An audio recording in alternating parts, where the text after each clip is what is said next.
मैं बोलता हूँ, हे जवान, अपनी इस जवानी के समय में अपने परमेश्वर को याद रख।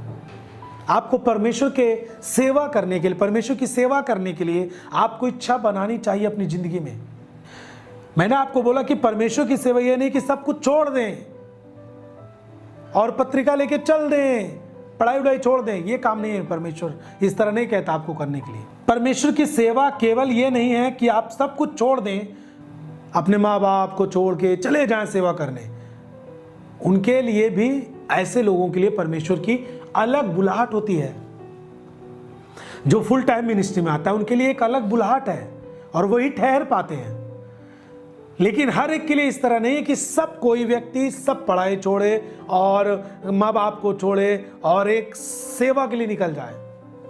केवल यही सेवा नहीं है, बल्कि आप दूसरों को परमेश्वर की मर्जी पर लेकर आए, ये परमेश्वर की सेवा करने के समान ठहरता है।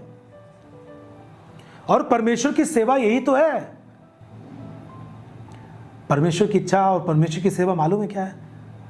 परमेश्वर की सेवा है उसकी रूहों को बचाना, आत्माओं को बचाना। यह काम तो आप अपने कॉलेज में भी कर सकते हैं। यह काम तो अपने आप बिजनेस जहां पे आप कर रहे हैं वहां पे आप कर सकते हैं।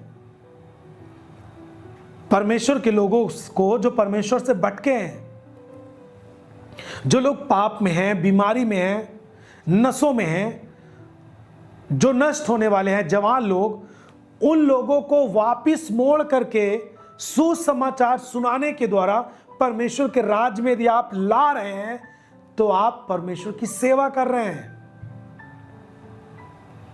आप खुद जब परमेश्वर की ओर मुड़ जाते हैं, अपने नए मन को करते हैं, संसार के समान नहीं बनते आप, आपका अलग एक जलवा होता है मसीहत में, आपका एक अलग पहचान होती है मसीहत में।